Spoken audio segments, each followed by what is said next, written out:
This it? How we have grown a provincial craft industry. And one of the important points that we, and when I say we, I'm talking about our little steering committee that had people from the provincial government and from the textiles craft and apparel design program. When we talked about the day, we thought it was really important that people understood how the industry has grown in a way and how important it is that we have all worked together. Because you hear of other places where they have strong advocacy committees and they're always out hammering on somebody's door and protesting and making a big stink because somebody is doing something wrong and they should be doing it my way and not their way. But here we have a partnership approach. We think that we work together really well, and because we work together so well and we make a point of working together, that we have capitalized on, we have accelerated the growth and the strength of the craft industry.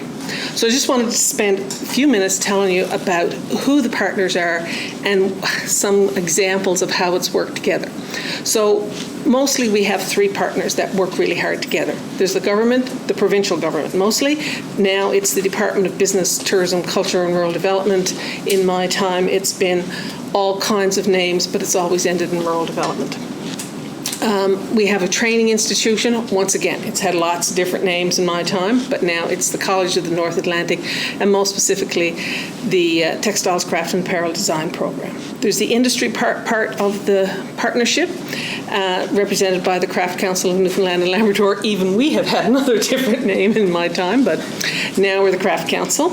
And ACOA has been there, the federal government, mostly as a funding partner and a very supportive funding partner, and that's been through the Atlantic Canada Opportunities Agency. So we all have one common goal. We have a common goal of your health and wealth and strength. Really, that's our common goal. The goal of increasing the value of the provincial craft industry so that craftspeople have more money in their pockets, can fund their mortgages and send their kids to school and have a happy and productive and creative life. That's our common goal. But we also have diverse goals. Like one of the things that the Craft Council certainly supports that goal, but we're also about craft for craft's sake. We like to think of craft as part of our heritage and our culture, and we really like excellence in craft for no other good reason than just we really, really like very fine, excellent craft. The province is not so big on excellence in craft, except that they know that if it's really excellent, it's going to sell better, and then you're going to make more money and hire more people, and that's their goal. You know, they want to see an expanded employment base in the craft industry. The City of St. John's has become a new partner in some of the projects that we've taken on. They have they're not really concerned with your health and wealth, only as you contribute to their goal. So we each have our own little perspectives, but we come together with joint projects that will allow us all to meet our own end goals more successfully because we do them together. And we all bring different resources to the table. The craftspeople knows lots of craftspeople and can bring lots of craft resources, lots of energy for organizing things, lots of national and international conferences. We generally don't have much money. But there are other partners who come around the table that do have money, or do have buildings, or do have knowledge or skills that we don't have. Like we have Rachel is a great young designer, designed these wonderful posters. The college came along with, here's these great people, and they came along with the great words. But then if we didn't have the college on the other end to actually put all those materials together and turn out those great posters on the other end, they wouldn't be hanging there on the walls today. So it really means everybody has to kind of work their skills together. And together, we increase our capacity to achieve change. Any one of us is like a critical mass, a strength in numbers. The more of us there are, the more partners there are around the table, the more we can achieve and the stronger we are all together. And we can make ourselves far more efficient so that we're not out doing the same things and duplicating efforts and letting things fall through the cracks.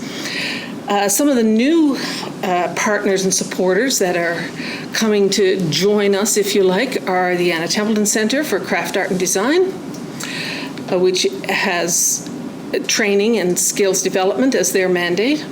The City of St. John's, which has come along with buildings as facilities as one of their big things. They actually own the 2 buildings that house the Anna Templeton Centre and the Quidi Vidi Village Plantation. Creative Gross Mourne and Parks Canada has been great support in the Craft Council's residencies on the West Coast and housing and exhibition. And destination marketing organizations are about to become new partners in craft and tourism initiatives, or at least they're telling their worlds. They're having similar conferences to this, and they're saying, our next great project is going to be here, and our next great partner is going to be the Craft Council of Newfoundland and Labrador. I know that's going on out there, so we better be ready, because they're coming knocking on our door.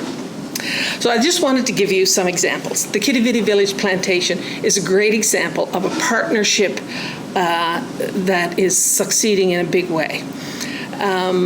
It's a city-owned building. The City of St. John's covers the facility costs. The programming for the artisans is provided jointly by the Anna Templeton Centre, the Textiles Program, and the Craft Council of Newfoundland and Labrador. And somebody asked me today, and other people have asked me, so who funds that? And you know what? The artisans fund that. The artisans that benefit from that program, they fund it. The rent that they pay and the commission that they pay on sales are what funds the training programs that they benefit from. So it's a really strong partnership. And each of the different partners has a slightly different goal. The city's goal is to have something wonderful there at the end of the East Coast Trail that tourists or hikers or whoever can come off of the trail and have something good to look at when they get there. They want something that's appealing to the tourist, and they want something that's going to fit within the culture of Quidi Vidi Village itself. The Craft Council's goal is to create full-time professional craft studios and businesses in Newfoundland and Labrador. And we know that the first step to doing that is a holding hand, like a little nest where we can take people that are just getting started and put them in a little nest and nurture them along until they're ready to fly. The Textiles Program, their goal is to successfully launch graduate students into the world of professional craft. You go through 2 or 3 years in the Textiles Program, you got your certificate and your flowers, and now what do I do? And it can be a pretty scary world out there. And going to the plantation for some students is just exactly the next right step. To take my products, have a place where I can make them, talk with other artisans and other resource people in the industry, have people from the general public come and give me their feedback, maybe buy some, maybe not, but at least I'm in a little sheltered spot where I can test my products, learn my business skills. And the Anna Templeton Centre wants to expand its professional training offering to emerging craft makers. So we all have our own little purposes for the plantation, and together we make it work. So after 4 years at the plantation, we have a facility and a program which is proclaimed across Canada. I'm just going next week to do a second presentation at a national conference about training in craft and how we're leading the way down here in Newfoundland and why the rest of the world don't do it our way. We've got 10 full studios with working craftspeople in it. We've got growing numbers of sales and visitor numbers that are up by 15% this year. We have 8 quote graduates who have come out of the plantation with full-time professional craft businesses and independent studios. We've got more exhibitors in the Craft Council Gallery and Shop, and vendors at the Craft Fair and the Provincial Wholesale Show and the Atlantic Craft Trade Show. And we had a great lot of more people to call on when we needed speakers for something like this. And didn't they do a great job? Yeah. So here's another example, the Grossmore Craft Residency. We developed by the Craft Council in response to a member request. We were over there as a group exploring options for locations for the Fiber Arts Conference, and the members, like they would, and on the West Coast had a potluck supper, and then after supper they buttonholed us and said, now what we really want is, in the off season, we want to get some craftspeople down here that we can meet and hang out with and learn from and mentor a bit and do some workshops and that kind of thing. So we went and talked to Parks Canada, because they've got a house there that they use for a residency in the summertime with the gallery at the rooms. And so we said, can we use your house in the off-season? And we went to Creative Gross Mourne, which is a conglomerate, it's a whole other partnership of people that want to increase cultural activity in the Gross Mourne Park, and said, will you give us a little bit of money? And then we went to Business, Tourism, Culture, will you give us a bit of money? And so they've given us bits of money, they've given us help in selecting artisans and selecting residents and promoting their what have you. Funding comes from 3 different places, and it's a fabulous residency. The Fiber Arts Conference, it's a fabulous partnership. It's a fabulous residency, but it's a great example of a partnership where different groups had different goals, but all were achieved through a single project. Fiber Arts Conference was the largest Craft Year 2015 project in Canada. Had a steering committee with people from the Craft Council, the Textiles Program, the provincial government. We brought, different partners brought expertise in organizing conferences, contacts nationally and internationally, lots of local and national and international knowledge about the industries that would say, here are the kind of workshop presenters we wanted, here's what's going to really make that conference great. We even had local people from Gross Mourne on our committee so that we would have somebody who'd be able to say, here's what time it gets dark in October, here's where the nearest restaurant is, here's how long it takes you to drive from there to there, here's when the MCAT stops, all those kinds of on-the-ground things that you need to know. And as a result, we had a fabulous conference that brought together nearly 200 people for 5 days, lots of inspiration and instruction to the local craft community, networking.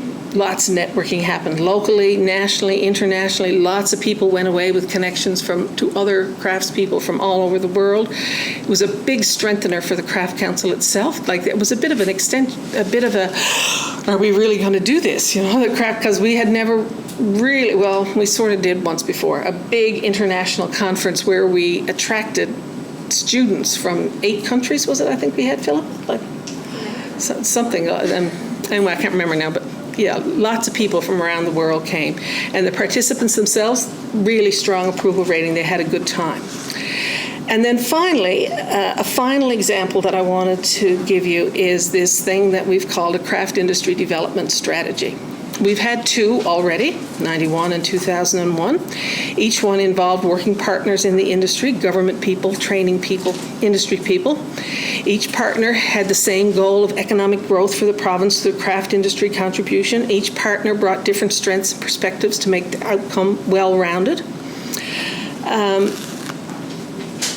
And each one works because we start out saying, here's a challenge that the craft industry is facing. Like, maybe there's not enough young people, or there's not enough technologies, or we don't know enough about this, or we want to get more international. Here are the challenges. Here's how we're going to reach a solution. You do this bit, you do that bit, we'll do this bit, and together we can make it work, which is far better than the Craft Council saying, the government really ought to be doing this, and going banging on Mr. Mitchell Moore's door and telling him that this is what he ought to be doing. Like, it just works so much better when we start at the beginning thinking, what's the challenge, what's the possible solution, and sharing the load to make it work. So tomorrow morning, we have the first meeting to start the 3rd strategy, and it's an industry-wide, provincial-wide undertaking. Will involve lots of hard work that my successor will have to do.